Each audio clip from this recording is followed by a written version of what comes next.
Testing 1, 2, 3, 1, 2, 3. There we are. The subtitles are up. Microphone is working. That's fantastic. Welcome. Pardon me. Excuse me.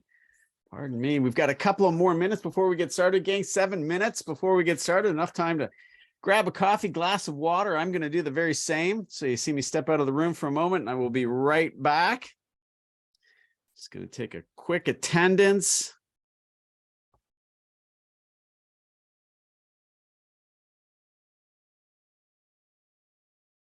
Just before, that'll make it easier later on. That's for sure. All right. I will be right back, gang.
Well, we've got 4 minutes to go before we get started this morning, this snowy, cold morning in our neck of the woods.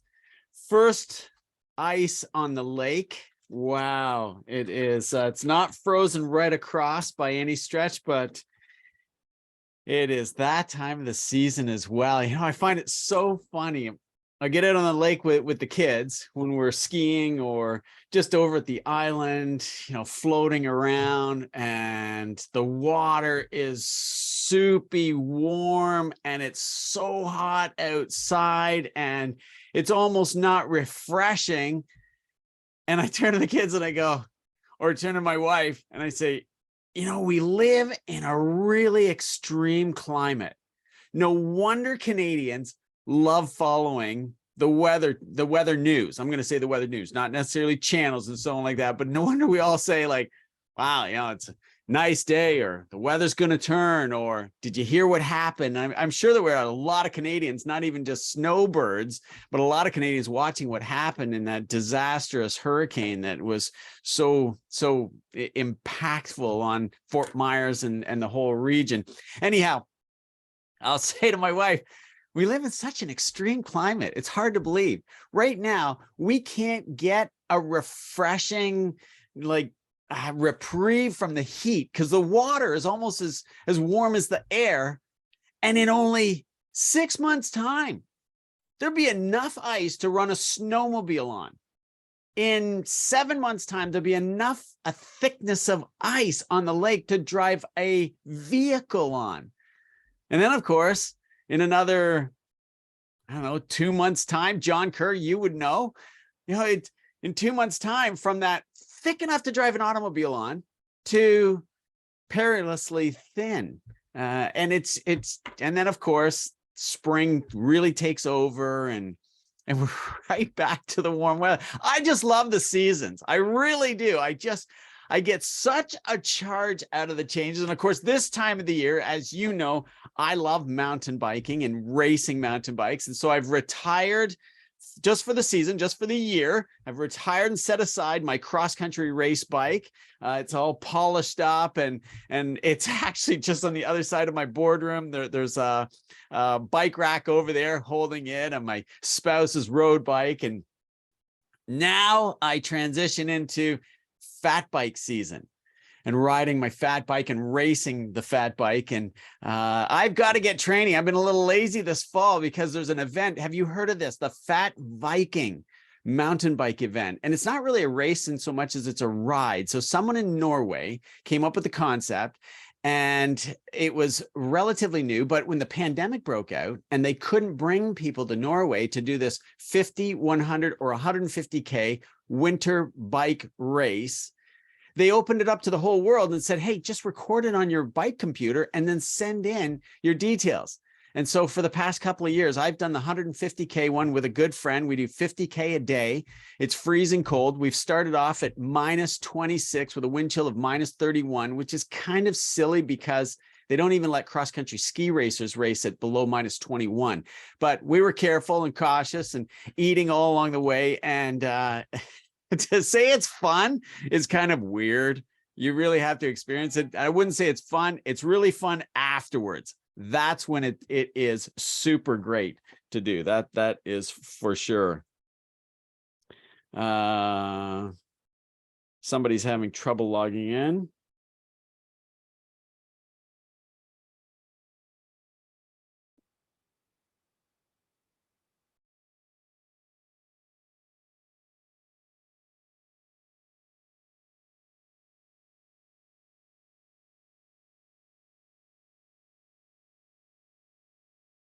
Someone in the power sport world. So I'm assuming all the links are working. We've got a classroom of people. This is fantastic. It is now 10 o'clock and we are off to the races. Welcome, everybody. I just noticed I do not have my chat open, and we've got 3 messages here. John Curry, you do know everything. You are the smartest person I know. I'm first and last. Fantastic. You guys are great. Love that. All right, then. Let's get started. Welcome to this week's webinar and skill number 3 of selling intelligence, called the Presentation Secrets. Look, when I started selling automobiles, I was a product knowledge sponge. I would bore shoppers to leave. I know what you were going to say, to death, but I bored them to leave. I know it was that bad. I was so excited to tell them all that I learned, the features, the options, and I wanted them to be so impressed with me. And I struggled. I struggled miserably. Oh, it was terrible. I was terrible. And overnight, everything changed. When a seasoned veteran told me that, it's not that you're a dummy or a bad salesperson. It's just that the customer doesn't need to know everything. And that's when I learned, and that's when I wrote that material on the 4 behaviors of why they buy, and recognize that only an enthusiast, maybe 25% or less of our customers really do want to know everything. The point is, what I learned to be better at what I was doing and what is helping you so much in your career right now is quit the data dump, ask questions, solicit emotion, and get them on the demonstration drive, because that's really where you teach the functionality. But you need this presentation. These are 3 presentations we're talking about in Presentation Secrets: the walk around, the demonstration drive, and the delivery. Now, we're focusing on the walk around, the demonstration drive. I'll touch on the delivery today as well.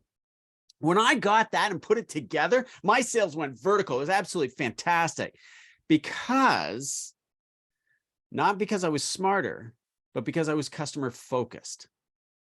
When the customer understands that you really do want to help them, that you really do see them getting what they want, which is that new vehicle, they'll buy from you because they trust you, because they believe you, because you're the authority. Shoppers are really well versed when it comes to our product features and options, but not necessarily the combinations, availability, and functionality. Shoppers want you focus on their needs and wants, and you can categorize those into 5 hot buttons. So before we get started, I'm Bill Harvey, and I am the founder and author of these secrets and this system. For those of you that are new in the room, we have a number of new people today, which is wonderful. I hope you're in a quiet place and just focus on me, and be sure and ready to take notes, because these sessions are fast and packed with information. And yes, that is me standing beside a truck in front of 10.9% interest, proudly advertised to save the customer money.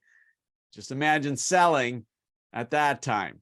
What's old is new as we move forward into higher interest rates. And you're thinking to yourself, oh my gosh, Bill, how am I going to sell these higher interest rates? It's okay. They really don't have a choice, right? At the end of the day, this is the marketplace. They are going to ebb and flow. You want to sell the interest rate as a difference figure between what their old payment is and the new payment. And that's the bridge that we always talk about. Now, as I ascended the ranks of management, achieved my goal of becoming a dealer principal, I found that landing a shopper on the right vehicle from the beginning will sell any vehicle in minutes, as opposed to working all shift with just one shopper. There is a better and easier way, a system for you perfected to eliminate waste time and convert every time. Just before we start, allow me a moment then to familiarize everyone with the platform and set the room. If you're a Zoomer or expert, please bear with me. If you're new to Zoom, it's easy. If you see my lips moving, yes, there is sound. You want to click join with computer audio. You may have to minimize your Zoom window in order to be able to find that pop-up window. It's maybe in behind. In order to come back to the Zoom window, just click on the Zoom icon at the bottom of the toolbar.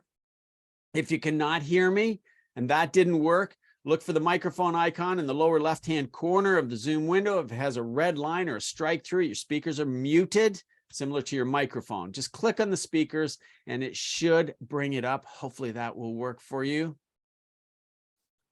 Now, to be less disruptive to those around you, think about connecting with earbuds or headphones. I was going to say earphones. Earbuds or headphones, because that definitely suggests that you are not available while staring at your computer screen. If the app did not go to full screen, you can do so by clicking the upper right-hand corner to enlarge. And you may want to put up a sign on your desk that you are in a meeting, or hang it on your office door. But as always, we need to be ready for those friendly shopper interruptions. And always keep in mind, these sessions are recorded. So if you are interrupted by a friendly shopper, you will not miss anything. Rest assured, we will not leave you behind. Position your pointer at the bottom of the screen. The toolbar will pop up. You can click on the chat button. That's where I was saying hi to John this morning. I'm just going to move that over where I can see it. And Hamid, thank you very much. Appreciate that. So click on that chat window, open it up. This is where you can ask me a question. If you see a question, and you know the answer to it, that would typically be about functionality of Zoom. Feel free to go ahead and answer it. And as always, please ask questions to everybody so we can all see it. And in any classroom setting, simple rules apply here of being polite, courteous, and friendly. Moving right along. Then if I ask you to give me a thumbs up or a smiley face, these reactions can be found on the toolbar. Position your pointer at the bottom of the screen. The toolbar will pop up. Click on reactions. And of course, you can test this right now by giving me a smiley face or a thumbs up or a cry. Or have we got Mark in the room today? Mark gave me a fantastic reaction last time. Absolutely priceless. Hi, Tori, Brian, and Hasib and Henry. Welcome. This is fantastic, everybody. Hi, Matt. All right, then. Now, you get out of this what you put into it. If you're going to sit there passively and watch, that's perfectly fine.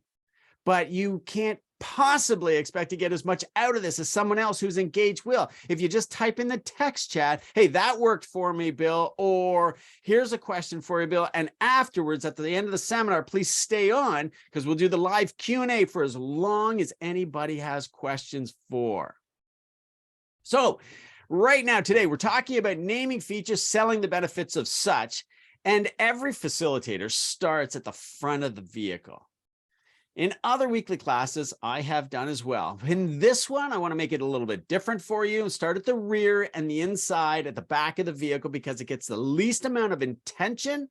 And I find a lot of us, I'm guilty of it too, get less enthusiastic at the back of the vehicle. Maybe because there's less to present, maybe because we're getting tired, maybe because we're hoping to get on the demonstration drive, and more importantly, we're hoping that they'll buy, but we need to maintain that level of enthusiasm and excitement. So let's start at the back. And we're talking about today the spoiler and the diffuser to keep the rear window clear if it's a spoiler on the back and draw air over it, or to create downforce and stability for higher speed driving, or to channel the air out from underside, creating stability.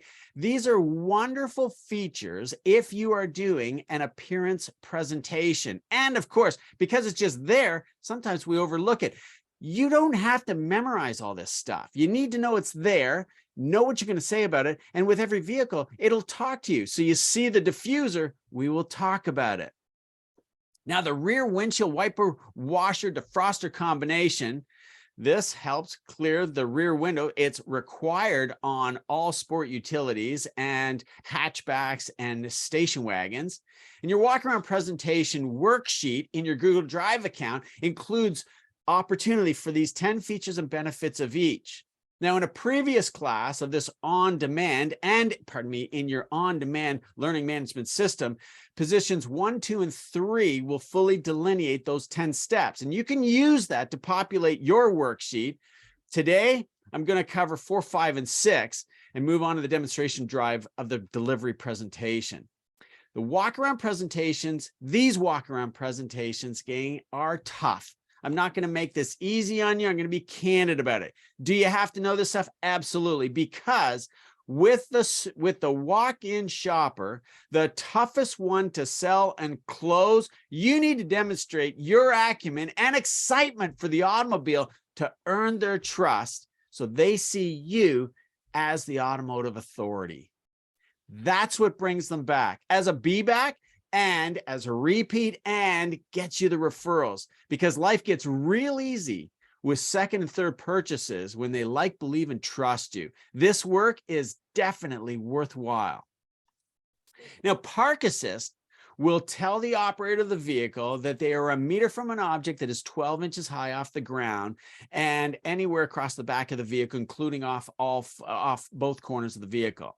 You can add to your presentation so that you don't sound like a robot and just puking information, a talking book, in other words, with something like, have you seen or have you been backing up and realized that once you were parked and stopped, you came extremely close to hitting an object that you couldn't see?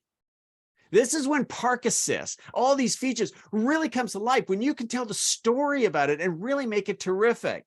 Even the next feature does not always help with parking, which is the rear view backup camera. This is the single greatest feature besides the airbag. That is proof. Studies by the National Highway Traffic Safety Act, and it's National Highway Safety Traffic Agency, pardon me, A staggering number of incidents resulting in deaths happened prior to automobiles being equipped with backup cameras. It's the reason why the backup camera became law. This feature offers you so many hot button choices. It addresses that safety, appearance, and comfort presentation, those hot buttons, so well. Safety, it's really obvious. Appearance is the hidden camera, not to deter from the overall aesthetics of the vehicle, but the ability to alert the driver to damage of their automobile. And of course, comfort, because with an aging population, owners, well, they just can't turn their heads as well anymore. Maybe you've got aging parents. I remember my mom saying that. She didn't even look back. She just would stare at the backup camera and go, "Mom, you need to look around." She goes, "I can't, dear. I can't turn my head." She could hardly turn her head and look in the rearview mirrors. These features, especially for aging, are dynamite. And when we say, yeah, it has a backup camera, you got to paint the picture.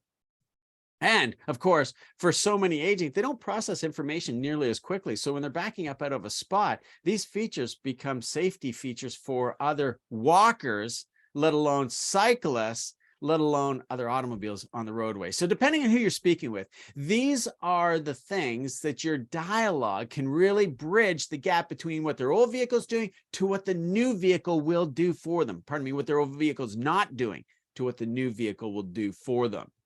Here's another great one. I absolutely love this. I've demonstrated this before. I can't believe how fast you can back up with trailer tow backup assist, particularly on Ford products. And of course, the bird's eye view makes hooking up to a trailer even easier. More importantly, it makes maneuvering in tight spaces really dynamite. Now, this is a feature that will really excite shoppers. And remember that they've done extensive research before arriving in your showroom or even calling you on the phone or asking you via an email. These features are top of mind and they haven't likely experienced them. So when you touch on this during the walk around, it may trigger them all of a sudden back to a thought that they'd really like to know about it. You'll know, obviously, because they tell you. But if they don't, and you see their eyes light up a little bit, you know that you must demonstrate it when you get in the vehicle and you're hitting on a hot button. Now, the foot-operated tailgate is a magnificent convenience hot button. Pardon me. But did you know that this as well? The foot-operated tailgate, keyless entry, and keyless activation of the door handle, where you just grab a hold of it, is actually a safety feature. A number of engineers engineered keyless entry in the very beginning as a safety feature. If you were walking into your vehicle, your hands were tied up carrying something like this lady is on this slide, and an assailant, somebody went to grab you, somebody went to hurt you, by unlocking the doors to the car, by activating the perimeter lighting, by, in this case, opening the rear tailgate, all those lights turn on, and that assailant would likely turn and go the other way because it's a dark, desolate parking lot and they're trying to get to you. Now, that's an extreme case, I know, and I'm exaggerating, but I want you to know that was some of the thought behind doing so. In our particular case, it's the matter of all you simply have to do, and I'm speaking to your customer, I'm role-playing with you. I would say to your customer, all you simply have to do is with one of your feet, swipe underneath the bumper to open the tailgate. How is that for convenience? Now, I just introduced a secret there. Did you hear it? At this point in time, assuming you've done position 1, 2, and 3, that's the photographer's 45 under the hood and the passenger side. I just said at this position number 4, your power lift gate. I'll expand on that very shortly. Now, the trailer hitch, either bumper or receiver style hitch, you know the receivers, or you should know the receivers classifications: 1, 2, 3, 4, and 5. The higher the number, and it should be indicated right on your hitch, indicates towing capacity and tongue weight capability. Tongue weight has become of of increased interest for a lot of buyers because many owners are utilizing the hitch, not for trailers, but bike racks and cargo platforms. Just because the receiver fits in the hitch does not mean that they should put a 4-bike carrier on the back of their vehicle or a cargo tray that would hold a lot of weight just because the weight will fit on it. I'm talking about motorized wheelchairs and scooters and 5 or 6 gas tanks just on the back. Just because these items will go in there doesn't mean that they should carry it. And you want to point that out here and especially at delivery. Help your shopper determine their needs. That way they see you as the automotive authority, not a commission fang drooling salesperson. You're really helping them make the decision that they want to make. Now, dual exhaust, aluminum, high polish, or chrome exhaust tips are an easy to mention appearance hot button. Fog lamps are an impressive safety feature hot button as well. Anyone that's driven in a blinding snowstorm will appreciate the visibility of this particular feature. Now, did you get that secret? This time the story is the secret. If you simply blurt out rear fog lamps, it's got rear fog lamps, and then you move on to the next feature, you haven't done anything. The reason you name a feature is to bridge what their old vehicle is not doing, justifying the increase in the price and the higher monthly payment moving to the new one. Hey, you're the ones telling me cars have gone up in price. That's lifted the payment. Interest rates have gone up. That's lifted the payment. Can you see the importance of this bridge? We don't bring out a new vehicle without putting something else on it, justifying that price increase. And you want to take a customer and walk them through those details. The product presentation isn't so much about just naming features and selling benefits. The shopper wants you to show them what they don't know anything about. But there's an eraser to this as well, right? Remember from the dynamic buyer odyssey, an enthusiast buyer behavior would want, and the only one that would tolerate this big data presentation. Know your shopper, because the aggressive, the talkative, and the listener don't necessarily want all this information. That's why these hot buttons are so crucial. The secret, and that secret, took me a long time, and I lost a lot of commissions not paying attention to this hot buttons to the interest of my buyer. Not to mention it made the job a whole lot easier too. I didn't have to do these big elaborate presentations. Now, opening the power operated tailgate or dropping the power tailgate of your vehicle with the press of a button or swipe of a foot can also be closed with the same effortless gesture with some models.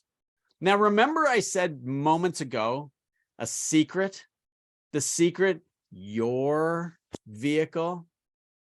If you started your presentation off at step 1, 2, or 3 with your vehicle, your car, your truck, your SUV, the shopper may really hear it, comprehend it, and be offended, assuming that they're just buying right now, no matter what. So by the time you get around to the back of the vehicle and they're still following along and they're smiling along, this is where you can introduce the your secret effortlessly, fluidly, without offending them. You must say that. You must tuck that in, your vehicle, because that goes deep to their subconscious. This is what they want anyhow. They do want it. Now, if you see interest, start with naming features that they really want and tucking in yours with it all along the way. You just must have interest in order to be able to do this effectively, however. Now, inside the cargo area of your vehicle, the D-ring cargo restraints throughout the cargo box area are designed and intended to secure heavy, awkward, fragile, and bulky cargo. Just pointing out tie downs is not enough. In any SUV, there are tie-down D-rings in the corners. In every truck, there are tie-down secure points. Most owners do not utilize cargo tie-downs, unless it's something really obvious like a motorcycle, ATV, or snowmobile. But that's only for the purpose of them falling out or falling over. Most states, did you know, and provinces have laws stipulating cargo restraint for the purpose of ensuring other motorist safety on the roadway.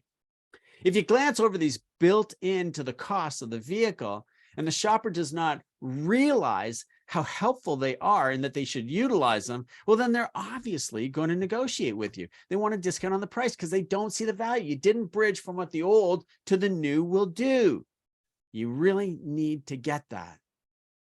Now, the compact spare is nestled under the rear floor compartment, and it's easier and lighter to lift out with ample room to accept the deflated spare tire, or pardon me, the deflated flat tire, the full-size tire.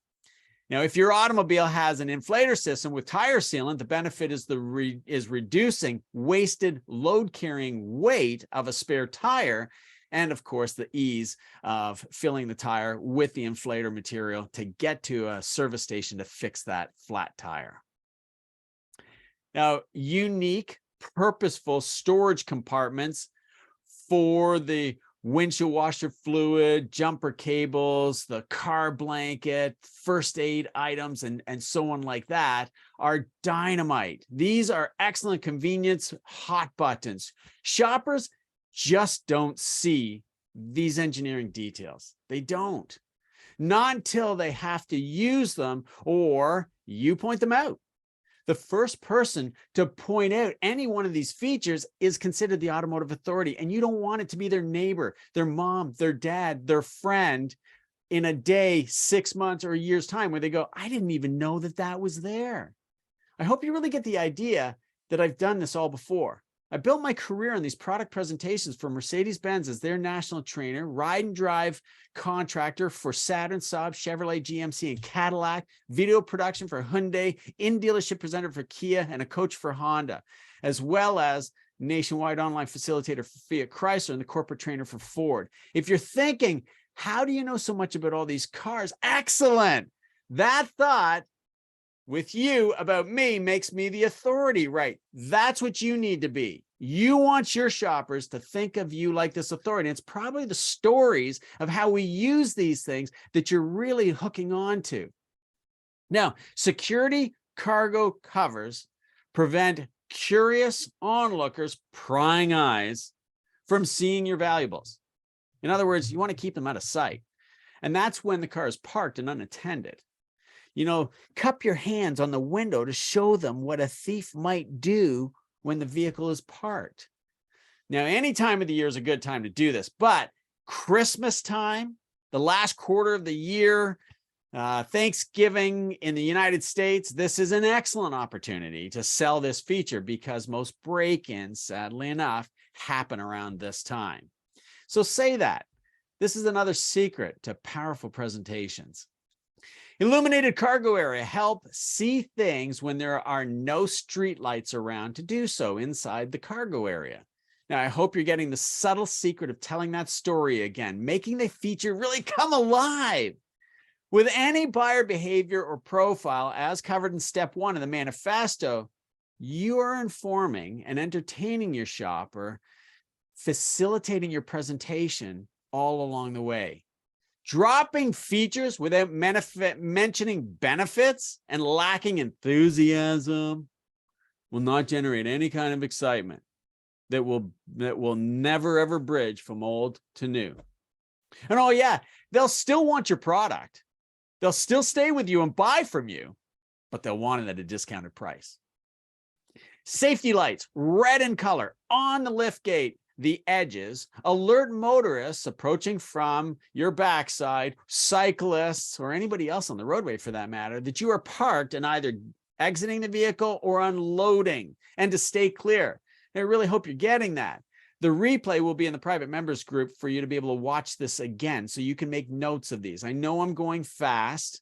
I'm trying to slow myself down, but in the interest of time, I need to keep this rolling along. Keep in mind, this is recorded. You'll find it in the private members Facebook group, our mastermind session. Go there and watch it and rewind it over and over again. Of course, the manifesto identifies all of these as well, very fully delineated, and you can make notes in your Google Drive account of that doc of your walk around presentation. The 2-tier tailgate loading, configurable load height for big and heavy objects, either on the floor and lighter objects a little bit higher up of the parcel shelf, just makes the vehicle that much more serviceable. The locking tailgate or tonneau cover allows you to carry non-restricted cargo around underneath the tonneau cover, closed. And of course, when it's locking, you don't have to worry about it in a parking lot. The step bumper facilitates getting up and over the tailgate into the back box of a pickup truck. And of course, if it doesn't have a trailer hitch, I'd be very surprised. In today's day and age, it doesn't. The step bumper generally facilitates mounting a trailer ball on top for towing. And of course, there are steps in the corners of the box. We take these things for granted on so many levels. And of course, you could ask them at that point, is there anything specific that they'll be loading into the pickup truck as they use it? And if they are a dirt biker, an ATV, or a snowmobiler, and you share that similar interest, you can have that conversation with them and have some fun along your presentation. Now, inside your vehicle, there are 6, 8, 9, 10, 11, and 12 airbags, depending on how you count them, to protect occupants, including passengers. If you did not mention airbags earlier, you could do so now. You can mention the dual frontal airbags, the front and rear outboard seating position, and window curtain airbags. We're seeing some luxury vehicles now with knee bolster airbags, as well as we're calling them inboard airbags mounted on the seat side. And of course, the number of airbags depends on how your OE counts them. And we're seeing back of seat airbags as well in those luxury vehicles as well as front side impact protection for driver and passenger. We're trying to make the vehicle as safe as possible. Customers don't see this. They may never get a chance to experience them. It is our job to point them out. Front and rear seatbelt pretensioners absorb slack in the seatbelt drum, as the seatbelt goes on and off the drum. That diagram right there shows you exactly how it works. You want to rehearse and practice this over and over again, because this is a magnificent safety feature which prevents the occupants sitting in the front seats from traveling unnecessarily close to an opening airbag in the event of a frontal collision. 9 out of 10 average ordinary salespeople don't even know that that exists, let alone how it works, and never mention it. Any customer with children or elderly or have been hurt in a car accident or hurt in general love that feature and are shocked that their car they're driving probably has it and they didn't know. Anti-submarining seats prevent occupants from sliding out of the seat and into the footwell in a severe frontal collision. Again, anybody concerned with safety and it's been in a car accident are going to appreciate these things. Adjustable foot pedals for taller and shorter drivers prevent shorter drivers from sitting unnecessarily close to the airbag. Bring the pedals to you, push the telescopic steering away, all counterintuitive to the way we think. Bring it towards us like a race car. No, we want that airbag as far away as we can comfortably sit, because when it opens, in the event that it was needed, it's violent. But the protection is unbelievably wonderful. Whiplash head restraints cradle the shopper's head in the event of a rear collision. The seat comes forward and actually cradles them. Use those gestures to really demonstrate it. The heated steering wheel for cold weather driving, of course, this time of the year in the Northern Hemisphere, it's really popular, combined with the heated seats, reduces automobile accidents during cold weather by a significant amount too. Saab, the automobile company Saab that actually builds fighter jets, discovered this years ago, actually tested the theory that a fighter jet with a fighter pilot in a jet with a heated seat was 25% more effective at doing their job because they were comfortable in their environment. They found the very same thing in their automobile testing for safety in Finland. And that is why we have them to this day, not because it makes you more comfortable driving to work because you're not freezing to death. The actual statistic is 10 times more alert of their surroundings. Air-conditioned seats prevent road rage. That's really what they do. Yeah, it makes you a whole lot more comfortable sitting in the car, but it lowers road rage, which lowers accidents. A lot of these features that we put into our automobiles are in fact safety, as well as another hot button, convenience for summertime driving, sitting in congested traffic, baking in that greenhouse effect of an automobile. Infotainment systems run by Apple, Android, and Google allow the driver or passenger to customize their driving experience. That's an excellent convenience presentation. Dual zone, tri-zone climate control with greenhouse compensation allows the passenger and the driver to adjust their seating area, heating, ventilation, and air conditioning controls to their desired temperature. The greenhouse compensator makes sure that when you select 20, 16 degrees, 18 degrees, 24 degrees, 30 degrees, like my sister-in-law, who's always freezing in the summertime even, that greenhouse compensator senses that the temperature that you want in the cabin of the automobile is delivered at what you feel that temperature is. So as the sun beats down, the air conditioning system will actually go below the setting that you have it on. And of course, in the wintertime, it'll lift it up a little bit higher as well. Customers don't know this stuff. Nowhere on the internet does it really delineate what it does. So it's an excellent opportunity for you to show them how much you really know about the automobile. Pollen, particulate, and pollution, cabin filters, and air exchange systems all get that harmful elements of driving on the roadway and making sure that our motoring experience is that much more enjoyable. And at this point, now you want to say to your customer, do you have any questions? If you haven't opened the floor for questions with them, don't forget to ask them. I think you should be doing so as I do throughout the whole presentation, but this may be the time where you want to remind yourself, now we should. This tactic is the secret of high achievers, and they leverage it so subtly. That's what makes them the automotive authority. You'll hear it again on delivery, so make sure you listen for it too. That's the your car. Now, I'm sure we'll all agree not all shoppers want to go on a demonstration drive. And why? Why would that be the case? Well, I believe the reason is really quite simple. Well, before I jump into that, does anybody have a reason why? I'm going to take a drink of water. Text me in a reason why shoppers would not want to go on a demonstration drive. I love compiling this information and getting more feedback all the time. Text me in your response. Why would shoppers not want to go on a demonstration drive? Text me in your response, please. Why would shoppers, pardon me, not want to go on a demonstration drive? Yeah, they're just going to the same model. Absolutely, Hamid, 100%. They know the vehicle.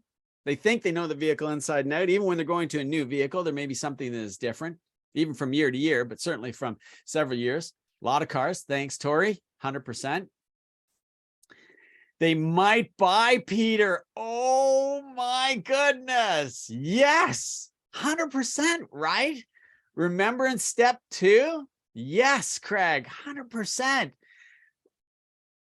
You know, I'm going to go off campus for 2 seconds and make sure you guys reel me back in because this can go sideways in a hurry. And in the interest of time, I'm going to make sure that we're going to stay on it. When my family and I decided to buy a water ski boat, the one thing I didn't want in the boat was a stereo because I can't hear a stereo going down the lake and the speakers crackle. And anyhow, in my opinion, that open air concept of a boat is not suitable for a stereo.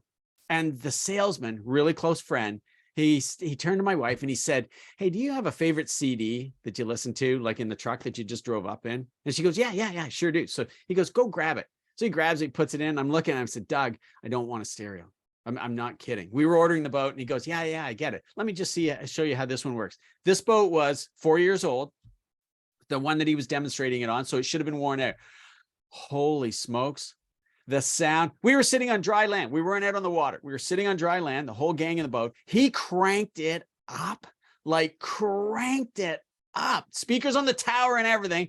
And everyone's smiling. And my spouse is smiling. And I'm smiling. And the sub is right behind my back. And guess what?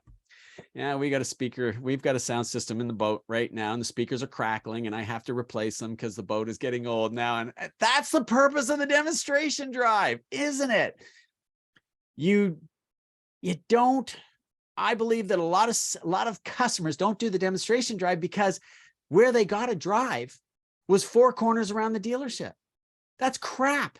Second greatest financial decision we make next to buying a house, and somebody thinks a 5-minute drive is enough to move them from a logical state of mind to an emotional state of mind, just doesn't happen, gang.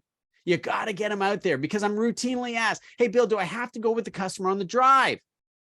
My answer is always obvious. If the customer has an objection, such as engine is noisy, suspension rides rough, seats are firm or stiff, the radio, I couldn't get the radio to work, or I couldn't pair my phone, the blind spots are horrible, the wind noise is terrible, it felt unstable, it was wandering. How would you ever know that about your vehicle?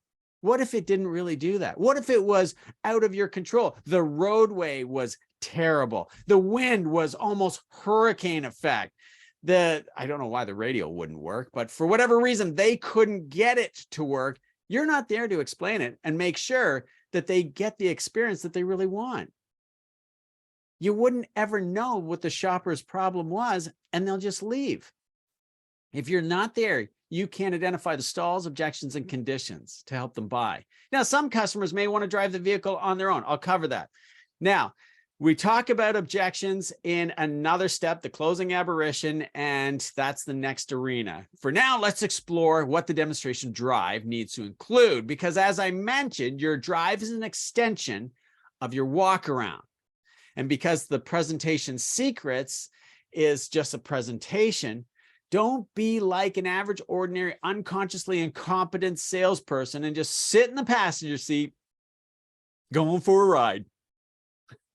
Wherever.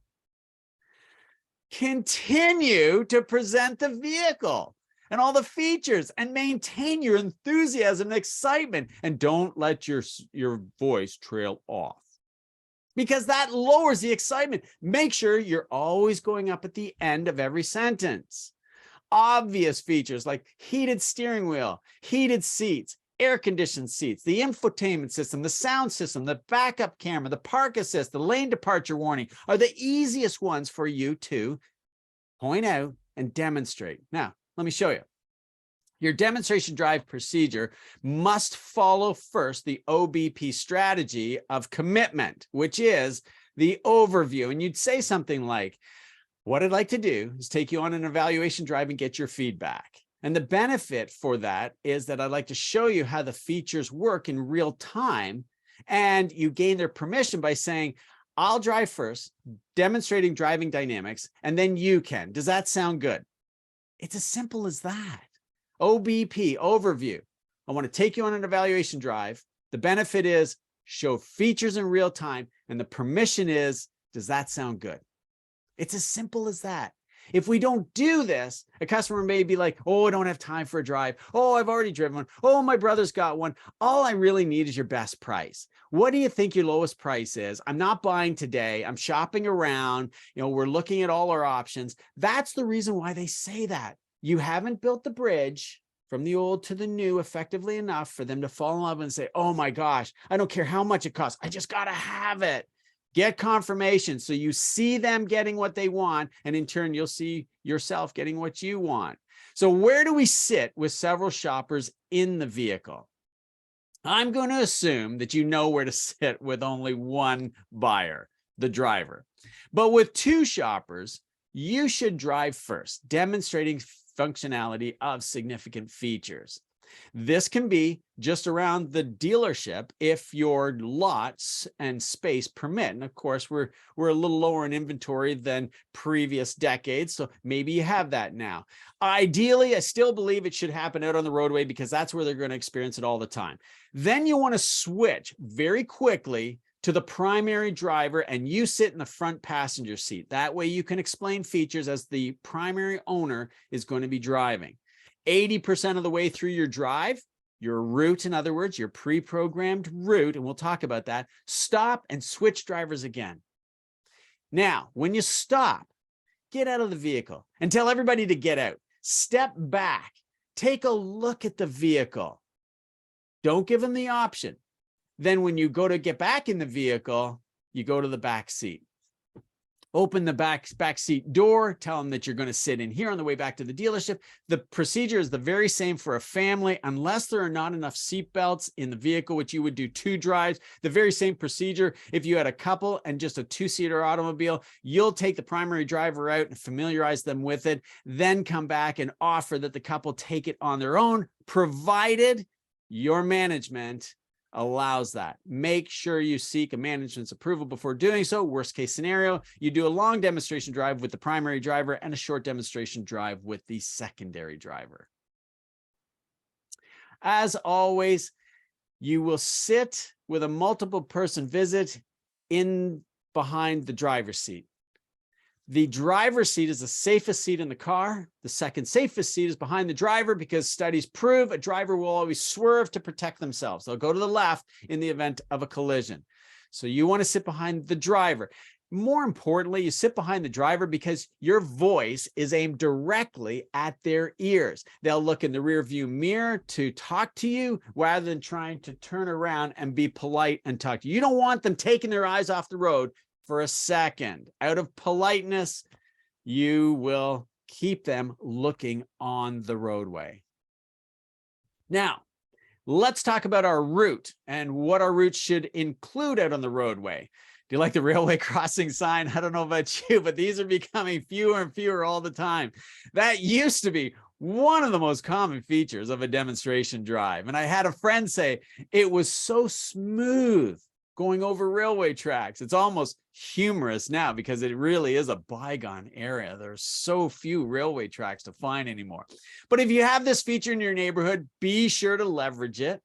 Other roadway features as a part of your plan should be easily accessible, visually appealing, a winding road, highway and city speed driving, speed bumps or speed humps to demonstrate ride quality, a hill ascent or descent to demonstrate engine power and engine braking if you have that.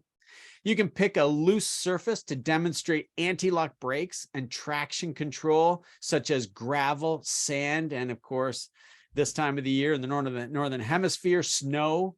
Stability control, however, is risky and wears tires out prematurely. Lane departure warning and lane keep assist are outstanding features to demonstrate easily and quickly. The shopper will not let go of the wheel, obviously, for lane departure warning unless you show them how to do so. Now, my first try close tactic determining commitment is this. You want to be pleasantly persuasive and ask them if they'll be parking their vehicle, their new vehicle, in the garage. The answer may stimulate dialogue and make your interaction a whole lot easier. If they said no, the garage is full of bicycles, snowmobiles, and motorcycles, then you know why. Well, you know the reason for this new vehicle purchase. Buying a pickup truck will be to move those items around. You could have a conversation about it if you're familiar with that, but keep it light, tight, and bright. Don't get off on a tangent about how often they ride, and where they ride, and what they ride, because you could distract them. This is not a time to bond with your customer. This is the time to sell the automobile, and you're selling yourself, you're leveraging the automobile, making yourself look like that automotive authority. You don't want to be their best friend in the whole entire world. You will become their friend, but they came here to purchase an automobile, not to find a friend. Never engage in a conversation about this, sex, politics, or religion. And I'm going to add to that COVID-19 and the pandemic. There's just too many tangents and too many opinions to go off. Even if you are an expert on those things, on those topics, and your customer is not, and they have an opinion, it's very difficult for you to restructure it afterwards in a frame of mind that they're wrong, but they're not wrong. Don't even go down the path. Never have a conversation. Never engage in sex, politics, religion, and COVID. The second try close tactic is a pleasantly persuasive way for them to see themselves taking the vehicle home and showing it to a loved one. Now, here's a quick story on this as well. My brother and I were crazy car kids. We just loved cars. We knew every make, model, horsepower, and torque of cars on the roadway. I just loved it when my dad brought home a new car. The shine, the smell, the technology, the power, the difference between the old one and the new one. And I'm sure I was way more excited than he actually was getting it. But when he took delivery of that car, the first person he took it home and showed it to was my grandmother, his mother, not to my brother and I. I found it so strange later on as I got older, and I recognized that because my grandmother never drove an automobile. Wonderful lady, saw the invention of the automobile, the steam locomotive to diesel locomotive, inside plumbing, radio, television. She lived through some magnificent time, right through both world wars. Rest assured, she has passed away, obviously, now.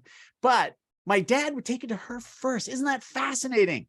Wouldn't it be great if you were the salesman selling my dad, asking him that question, because he would see the joy his mom would get seeing him be happy with this new car.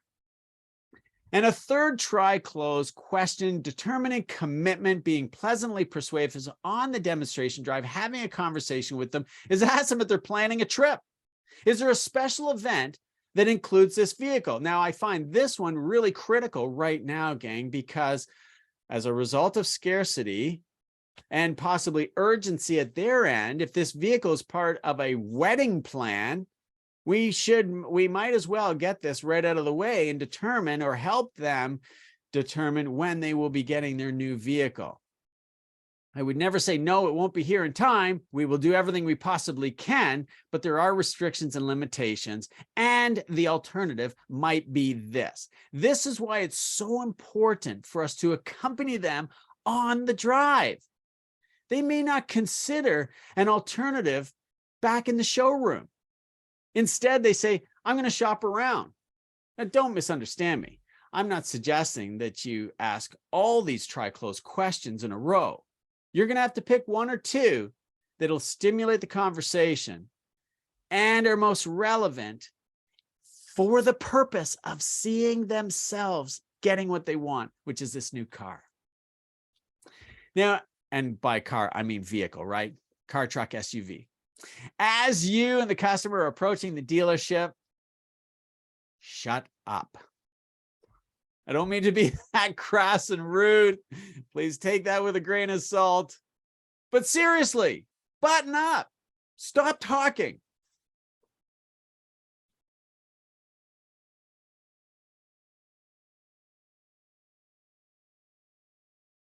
Get comfortable with being quiet. Allow your buyer time to really absorb the vehicle.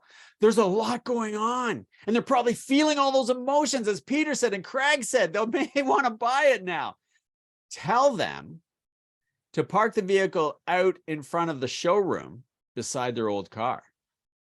And if that's not possible, tell them to park it in the hold row if you're not entirely sure that they're ready to buy. And if you are absolutely certain that they're ready to buy, tell them to park it in the sold row or the delivery row or out back of the dealership.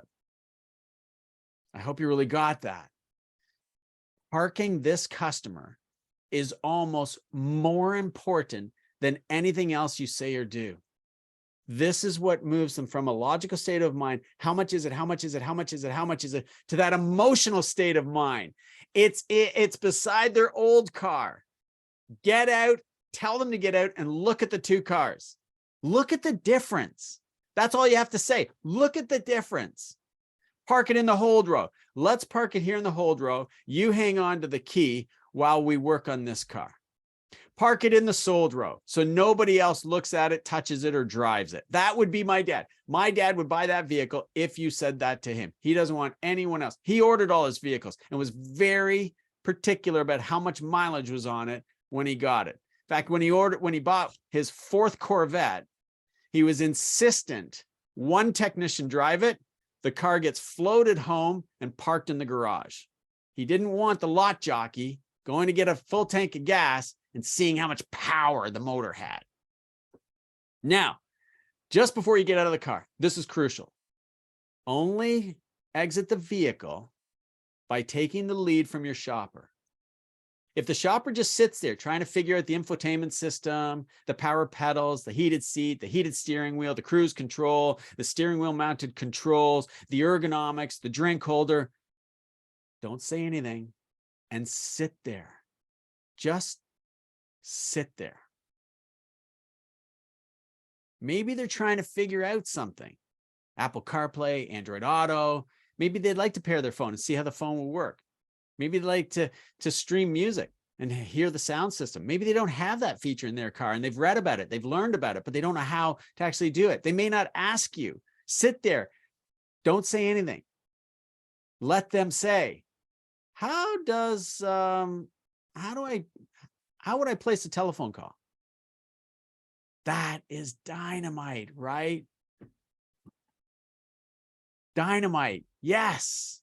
Good one, Craig. And Wes, dynamite. Good for you. Amazing. What if they said, I'm not sure. I don't know. Well, these objections are similar to what I teach in negotiation closing. You have to determine if the objection is a stall or condition. Ask them on a scale of 1 to 10. Right now, very quickly, we've got to determine commitment on a scale of 1 to 10. 1 being, there is no way I would take this. And of course, 10, it's the perfect vehicle. What would you say it is? Right? Yes, trademark. Exactly. The trade works. 1 being terrible, 10 is perfect.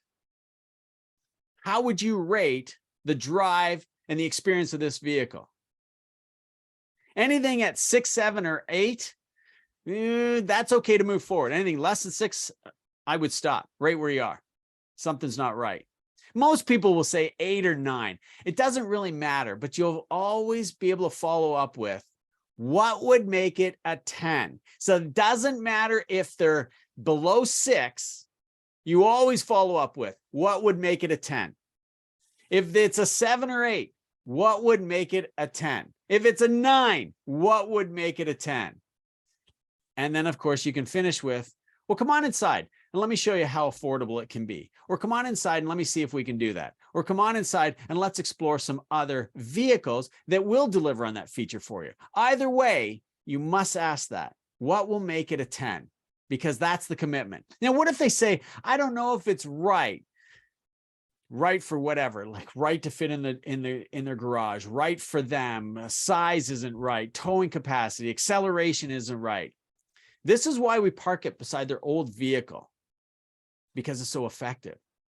You could say, well, this one is shiny, bigger, faster, smoother, quieter, warranted with a full roadside assistance plan, and it's more fuel efficient. You know what you could do is put the savings of what your old vehicle is costing you, not being under warranty, not having roadside assistance, and going through more fuel into your new payment. Now you know the conversation that they're having in their head.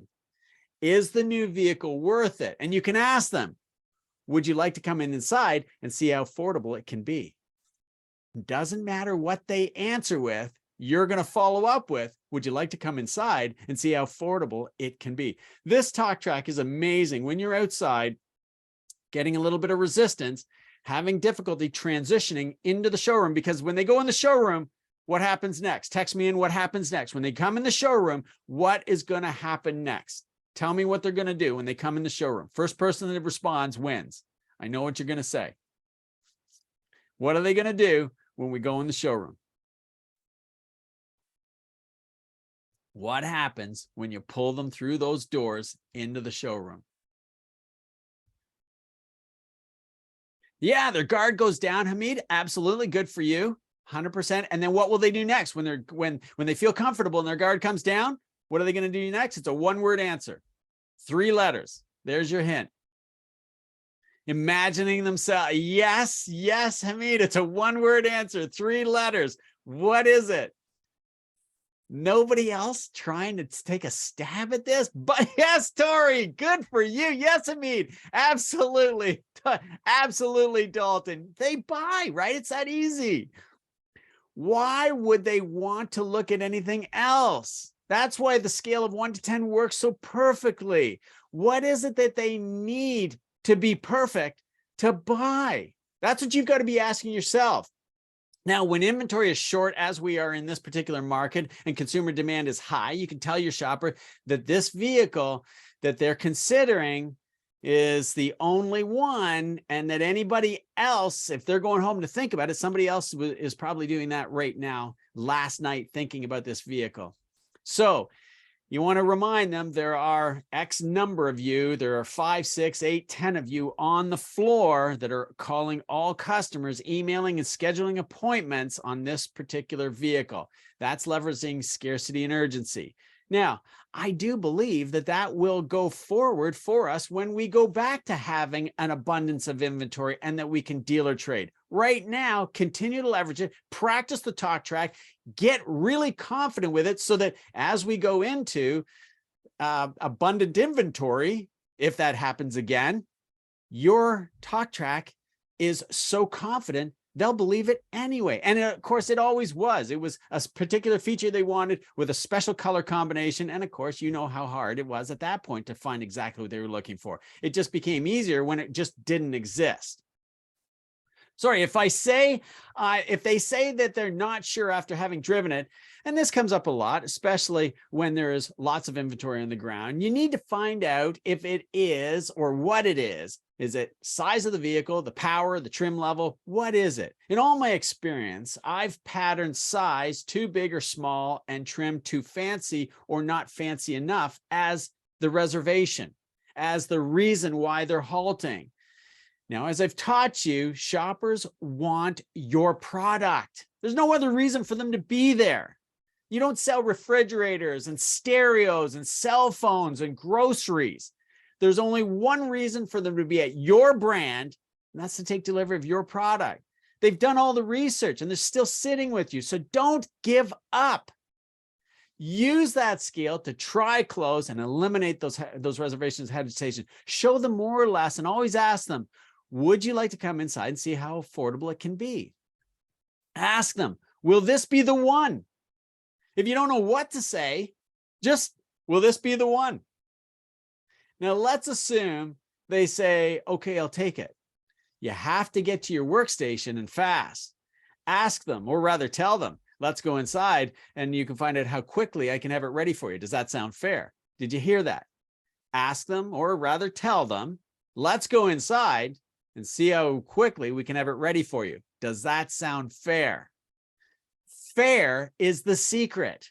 Who fights with you on fair? Who would disagree that fair is good? See themselves getting what they want, so you see yourself getting what you want. Now is rather assertive, and the assumption is possibly aggressive. So now can shock them into reality, see themselves spending more for longer and without having done enough shopping. This is a good talk track, but you have to be confident with it.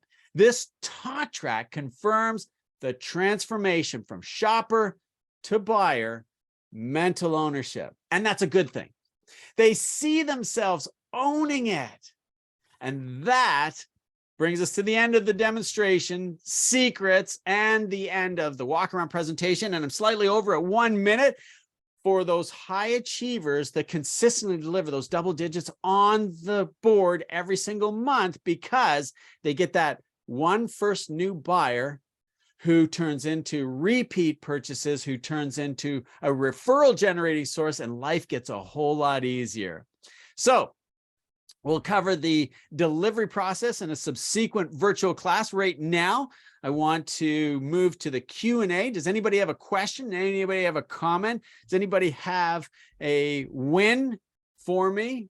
Any wins based on some of the stuff that I have shared with you in previous classes? Text in your response, or you can unmute yourself.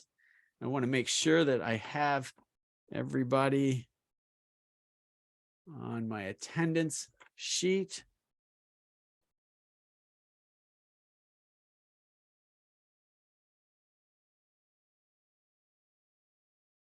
Fantastic. I think, there we go. Got to go all the way down.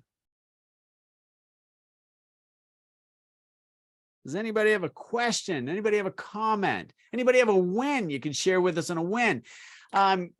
By the way, I'm not seeing a whole lot of activity in the private members Facebook group from many of you. If it isn't too much trouble, and you can go there. Steve shared with us earlier a salesperson at a Hyundai dealership delivered 76 cars in 1 month. Fascinating interview. Thank you, Steve, so much for sharing that. That was dynamite. Really, really interesting. I'm pretty sure it was Steve. If I mixed it up between Steve and Peter, my apologies. If you can text me in and make sure that I have the right credit. Yes, thank you, Craig. It was Peter. Thanks, Steve. Oh, it was Peter. Pardon me. It was Peter. I'm sorry. Thanks, Steve. Really, really appreciate that. Great interview. Super guy. Came from the telecommunications industry. Always liked cars. Sounds like he met a confrontation at some point and was either packaged out or left or ended his career in telco quite quickly, and went, like so many do, into automobiles because it was a natural progression, liked automobiles, never really knew how he could get into it, and has never looked back. Absolutely loved it. Yeah, there we go, Peter. Well done. Fascinating interview. If you haven't watched that, please contribute like stuff like that all the time. I post every single day in there a motivational comment, nothing to do with social media. So if you're following me on Instagram and Facebook and TikTok and Twitter and LinkedIn, you're getting different content over there, which is great and terrific. Remember, these recordings are all housed in the private members Facebook group in there. So be sure to turn on your notifications of your messenger so that you see when I have made another post in there, and then you get to read it, you get to watch it, whatever the case is, at your own leisure. But most importantly, we don't have that lame excuse, oh, I didn't see it, or I didn't know. You know, with technology today and the reminders, and it's all in the palm of our hand right there, there's no excuses. Make sure we're doing this. If you wanted to make notes on today's class, kudos to you. I would suggest you go back and look at the replay again. You can watch it in 1.5 time or twice speed. That's in the lower left-hand corner of the video player window. And you just click on 1.5, or I think there's even 1 1.75 and 2 times speed. My voice obviously goes really, really fast, and the tone goes a little bit higher, but you'll get to the point in the video where you would like to see that particular mirror. And of course, you can fast forward and rewind and pause, and that is the recording of this class. So that is not the manifesto found in the self-study of On Demand. So does anybody have a question? Anybody have a comment? Hey, you know what I'd really, really enjoy seeing, and I think all of you would really appreciate reading about it as well, the wins. Go to the private members Facebook group and put in there a win. What you learned, what you are leveraging and you are doing out there, and you know, the win that you're having with that, and the challenges and the objections that have come up. You know, feel free to ask anybody if they know how to overcome this objection, or a better way to handle this, or a technology that would help you with that. That may be a longer, more drawn out, or worse, no response from the rest of the mastermind group. Wins are considerably easier. It's a lot of fun for us to give you kudos on that and thumbs up and good for you. But the secret is doing it, right? The hard part with the virtual world that we're in is we kind of feel alone. We kind of feel like we're going through this on our own. If you're sitting in your own office or your own cubicle right now, or you're at home and nobody is around you because you don't want to be disturbed and you don't want to be bothered, then it really does feel like you're alone. You know what I mean? Don't. You've got this huge community. I was in a workshop this whole entire week, Monday, Tuesday, Wednesday, with facilitated by Brendan Bouchard. Dean Graziosi was one of the guests. Anthony Robbins came in and did a little piece as well. And it was absolutely amazing to see this screen. Those guys have mastered the whole concept of, and I was on the same track before, recognizing it with my students at the Automotive Business School of Canada, how alone they feel. The secret is coming together as a community, sharing those wins, asking questions. And then once you realize that this is how we can communicate with a huge audience, rather than the few that you have around you or the tens that are close to you, you can literally get into thousands, which is amazing. I've got a fellow following us on that private members group from Dubai, another from Australia. And it's really neat to see how they do business. They're particularly in the paid mastermind, which is currently closed. And I will share those details with you when we have an open spot and you can see more about it. But this is the point of bringing us all together. And it's so easy to do at your fingertips.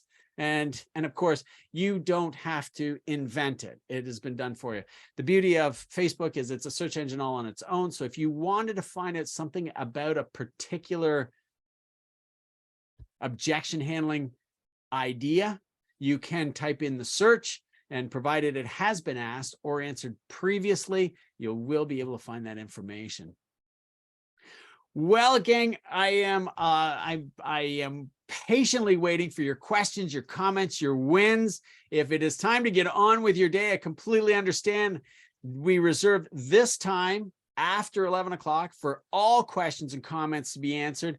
Feel free to create questions as well for this Q&A session afterwards, where you've got me as your personal coach that is, yes, in the classroom with everyone else to see, but you get this opportunity to ask right now. Every single week, you get this opportunity to say, how do I do that? It may not have anything to do with this particular class that we have gone through here. You can ask any question, all provided I can answer it. I certainly will. I may even suggest that we take it offline. It may require a little bit more effort to do so, but always keep that in mind.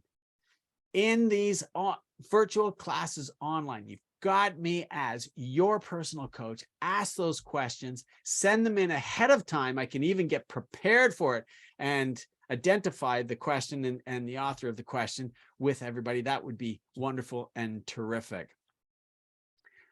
That being said, I think I have filled in as much time to allow anybody to be able to use their text chat to express a win, or excellent, Tori, good for you, fantastic, or ask a question. So with that, I am going to wrap this up so that the video isn't excessively long. And if you want to watch it again to make notes on it, you definitely can. Thanks so much for joining me. This has been magnificent. I hope you have a fantastic day, a terrific week, and November is shaping up really nicely for you as we go into the last week of the month. Put these virtual classes on your calendar, Thursday at 10 o'clock. I will see you next week. Bye-bye for now.